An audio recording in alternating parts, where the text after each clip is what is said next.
Gracias por escuchar los podcasts de Radio Nacional. Acceda a todos los programas en rtv.es/a la carta.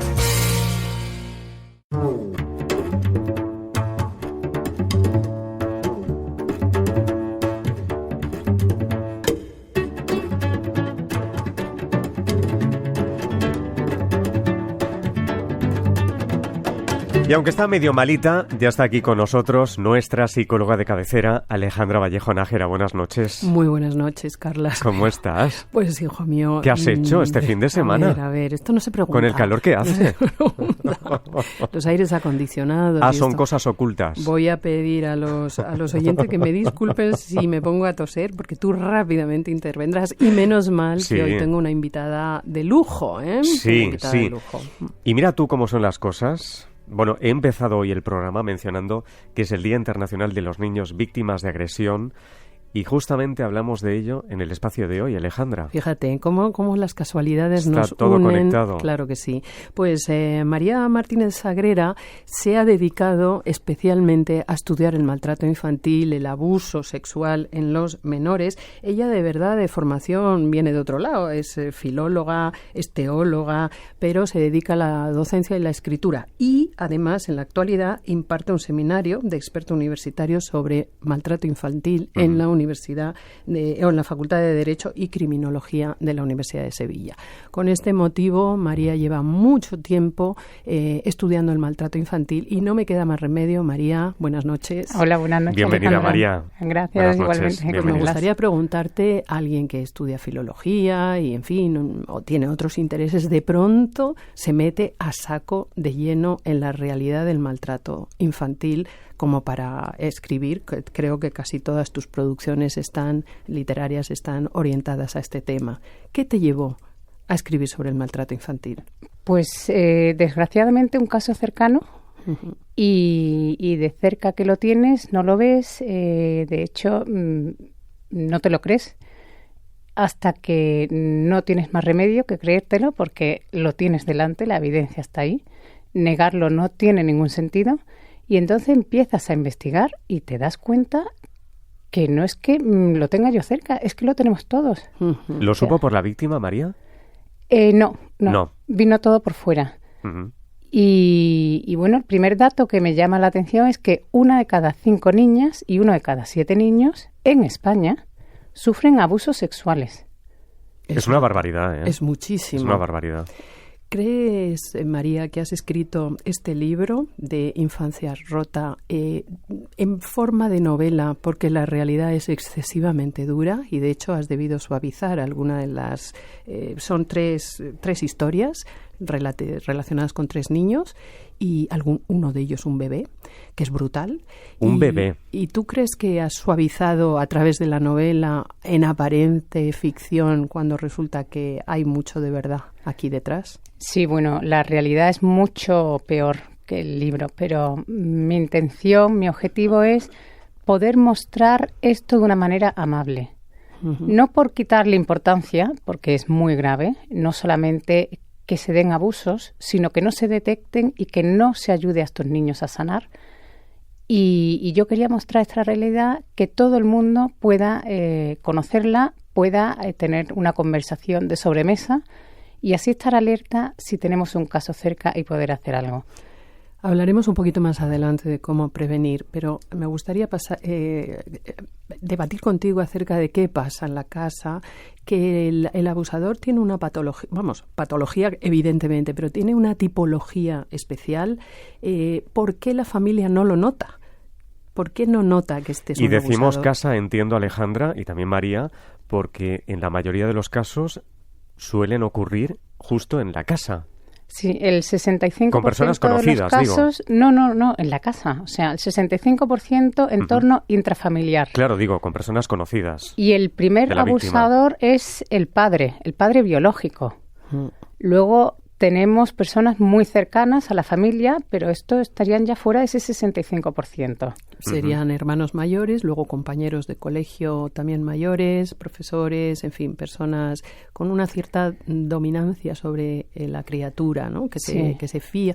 Entiendo que los niños no confunden, porque al estimularles los genitales, los niños se excitan, lógicamente, y no confunden o llegan a confundir mucho el miedo, la tensión, el placer sexual, y se forma un cacao impresionante. Pues le preguntaría a María ¿cuáles son los 7 tipos de maltrato? No necesariamente el abuso sexual, que es uno, sino hay 7 tipos de maltrato infantil. Sí, el abuso sexual es el más grave porque es el único que consta o se tiene una tolerancia cero. En todos los demás hay un cierto tipo de tolerancia, no es que por ello sean menos graves, pero dejan quizá menos secuelas. Por eso la sociedad está más preparada o más predispuesta a aceptarlo. Pues es el maltrato físico, un cachete a tiempo, digamos que por ahí se puede empezar a justificar. Sí.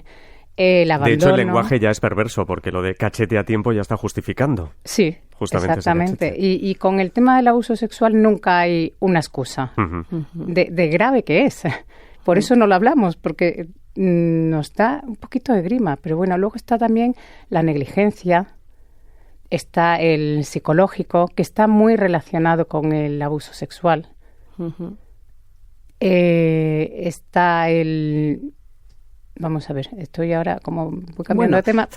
Nos centramos en infancias rotas, que este es el título de tu novela, por Editorial Mensajero, y en ello hablas, está basado en hechos reales, como nos habías dicho. Yo te pregunto, ¿qué ganas tendrá la gente de leer este libro o seguiremos mirando hacia otro lado?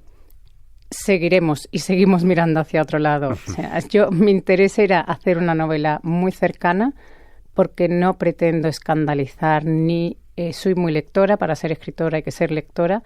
Yo selecciono los libros que leo.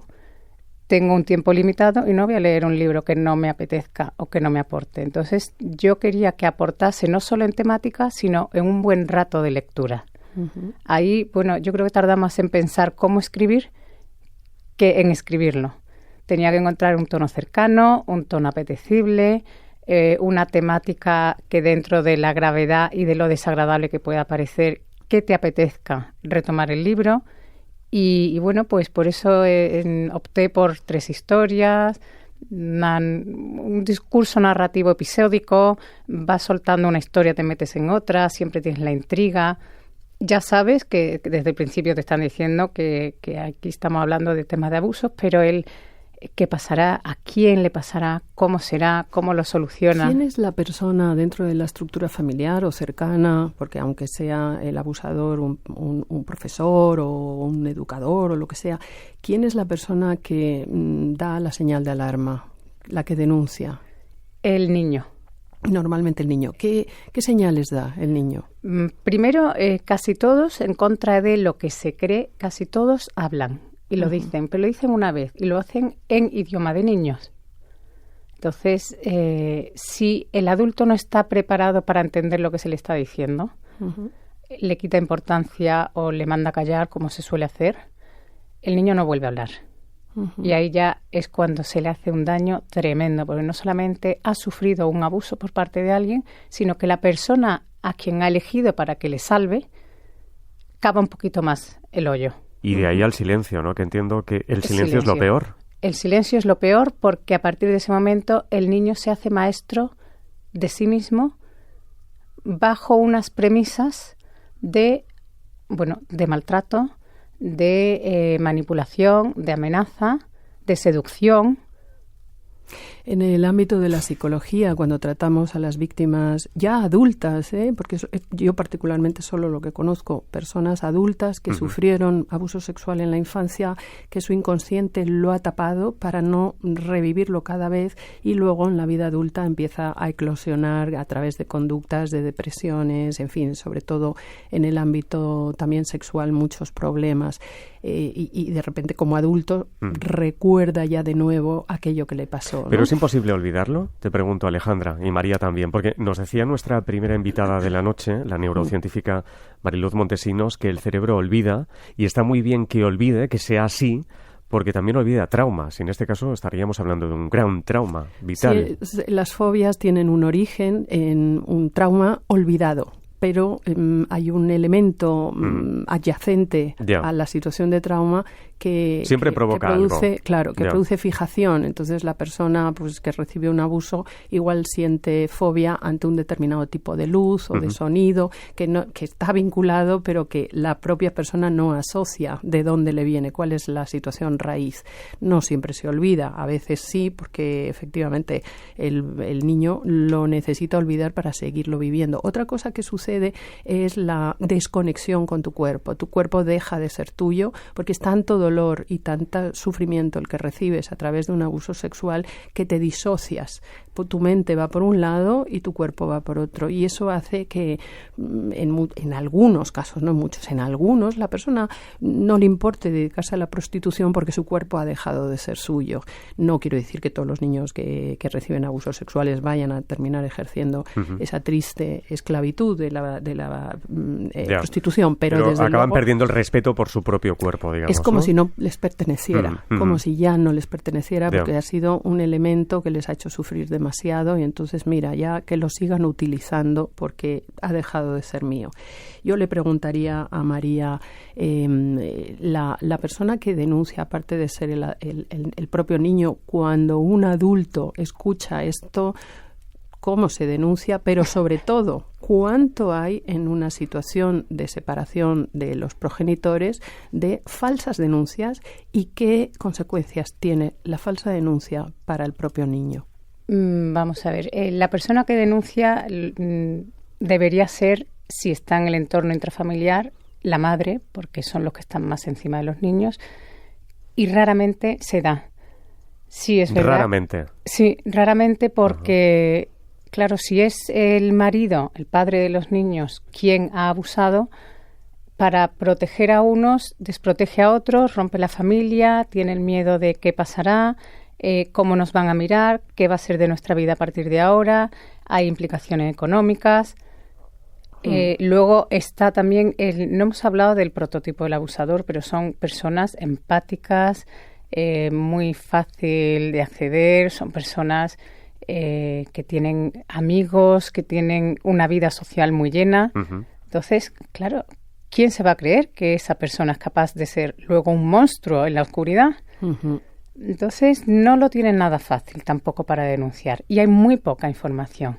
Claro, me imagino que la madre, pues al final las madres protegemos a nuestros hijos por encima casi de nuestra propia vida, o eso es lo que en teoría creemos, aunque en el caso de los abusos sexuales estoy viendo que no es así, que la propia madre, y confirmas además que el abusador, el patrón del abusador, en su mayoría son varones, más que mujeres. ¿Sabes más o menos la proporción entre...? Sí, hablamos de aproximadamente un 95% de varones abusadores.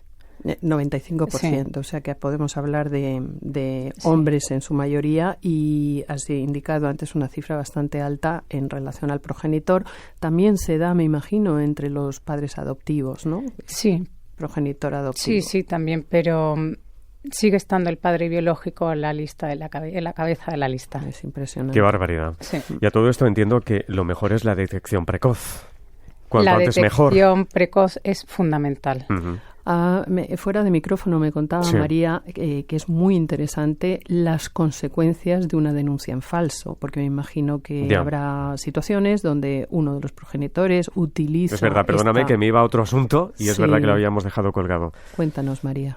Vamos a ver, de las denuncias que hay, que se suponen aproximadamente solamente un 5% de los casos de abusos llegan a ser denunciados. O sea, estamos hablando de ni la punta del iceberg, poquísimo.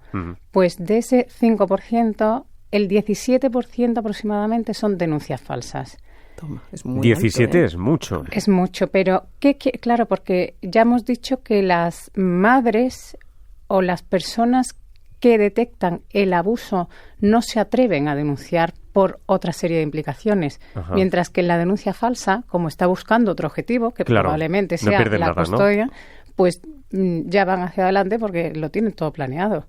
Ya, entonces, qué barbaridad. Para el menor. Consecuencias para el menor son, el menor que pasa por un proceso judicial, aunque no llegue incluso al juicio, está sufriendo un abuso. Ya. O real por parte del padre, eso o ficticio por parte de la de la madre. O sea que cuando hablamos de denuncia falsa, la bala de plata que se llama, el daño que le hace al padre, porque luego ya lo miran mal, porque porque es una persona non grata, lógicamente, si ya ha abusado de su hijo. Pero no se habla del daño que esa madre, con su denuncia falsa, le hace a su hijo. Porque ella, al final, está sometiendo a su hijo a una ficción. A una mentira.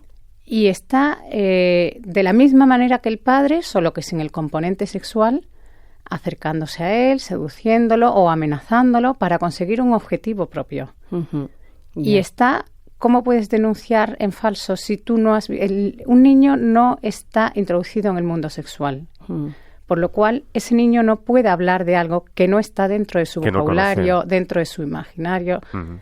Pues la madre lo introduce para que pueda dar un testimonio verídico. Entonces, el niño está sufriendo ese abuso por parte de la madre. ¿Y cuando los casos son reales, cómo les afecta ser conscientes de justamente eso, de la situación que estaba provocada por su progenitor en este caso, es algo que no debía haberse producido? Yo el título del libro creo que intento definirlo claramente, Infancias rotas. Le rompe la infancia. Siempre tendemos a pensar en lo sexual. Lo sexual es tangencial. Ajá. El daño que se le hace al niño es mucho mayor, es estructural, es interno. La persona que abusa del niño es una persona de ascendencia, que quiere al niño, que el niño lo quiere, que confía en él. Entonces, no es que esté rompiendo, el mundo que en el futuro le llevará a relaciones satisfactorias. Es que está rompiendo el respeto a la autoridad, la confianza en las personas, los vínculos afectivos. El daño psicológico, social, porque no va a saber relacionarse, es tan tremendo que, desde mi punto de vista, lo sexual queda realmente marginal. De hecho, para que haya un abuso sexual no tiene que haber contacto sexual. Uh-huh. No tiene por qué haber ningún contacto físico. Y el daño es igual de grave para el niño. Claro. Es verdaderamente, pone los pelos de punta. Sí, totalmente. El libro se lee mucho mejor, o sea, es menos crudo de lo que estamos diciendo, pero desde luego retrata claramente una realidad que es muchísimo más frecuente de lo que estamos dispuestos a admitir. Y fíjate, o fijaros, en los servicios de atención urgente en los hospitales hay demasiados niños que se caen por la ventana. Y es que muchos no se caen, es que muchos se tiran por la ventana. Y esto no lo queremos ver y seguimos sin quererlo ver. María, ¿cómo se previene? Información. Fundamental la información a todos los niveles, nivel primario, secundario, terciario, pero a nivel primario toda la sociedad tiene que saber que esto pasa. Tienen que saber que hay 1 de cada 5 niñas y 1 de cada 7 niños que sufren abusos en nuestro entorno. Uh-huh. No podemos pensar que esto es solo de zonas marginales, que les pasa a los demás, de otros países. Uh-huh. Es fundamental la información. Sí, porque el perfil del abusador no necesita ser una persona, deprivada económica o socialmente, sino que se da en todos los ámbitos, incluso de gente con formación, con educación y con aparente, como bien decías, amigos y una vida social normal, ¿no? Sólidas. Vamos a ver, un abuso sexual no es una violación. Los niños no son tontos. Uh-huh. Un niño solo se va con aquella persona en la que confía. Yeah. Entonces, ya a partir de ahí ya podemos hacernos una idea del perfil del abusador. Es que son personas que cualquiera invitaría a su casa a tomar café. Ya. María, ¿cómo llegaste a esas 3 historias del libro? Pues una fue totalmente sacada de denuncias policiales, uh-huh. Denuncias y sentencia judicial. Las otras fueron recopilación de historias verdaderas que me han llegado de una manera o de otra Y bueno, pues yo lo que he hecho ha sido montar como una sola historia, que luego la he fraccionado en dos, Sí. por lo que decía, para que la lectura sea fácil y amena y entretenida. En la información de la que habla María Martínez Sagrera, hay mucho de a los niños, fíjate, les enseñamos a cruzar una calle para que no les atropelle un coche. Sin embargo, no les enseñamos a que su cuerpo es sagrado. Nadie tiene derecho a tocarte los genitales, nadie tiene derecho a pedir que les toques los genitales, y si esto sucede, no es un secreto. Esto tenemos que inculcárselo a nuestros niños desde que son muy pequeños, precisamente porque para ellos no están sexuados todavía, no entienden bien lo que está pasando y por qué unas ciertas partes de su cuerpo, cuando otros se las tocan, son tan sumamente complicadas de gestionar y tan desagradables y producen tanto miedo y tanto rechazo, ¿no? A mí me parece que es responsabilidad, desde luego, de todos nosotros. De todos, sí.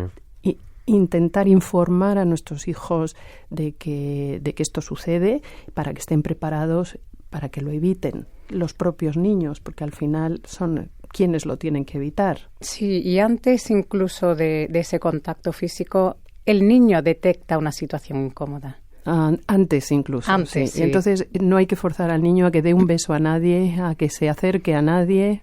No, hay que enseñarle al niño que ante una duda, ante una situación incómoda, ante algo que no entienda, que tiene que confiar en alguien. Se llamará padre, madre, profesor, depende del entorno. Yo en Infancias Rotas he intentado, aparte de entretener, dar unas claves de cómo se puede detectar, cuáles son los indicadores y qué se puede hacer. Perfecto, pues nada más que corriendo a comprar. Todos a las y a librerías. leerlo. Infancias Rotas, editorial Mensajero. María Martínez Sagrera, muchísimas gracias por acercarse a la radio esta noche, por hablar de un asunto del que se habla muy poco, poquísimo, pero que es muy necesario. Y que hoy es el día para hablar de ello. Muchas gracias, María. Muchas gracias, Carlos. Buenas noches. Y Alejandra, hasta la semana que viene. Ya mismo. Un besito. Adiós. Adiós y cuídate, ¿eh? Sí. Chao. Sí, adiós. Adiós.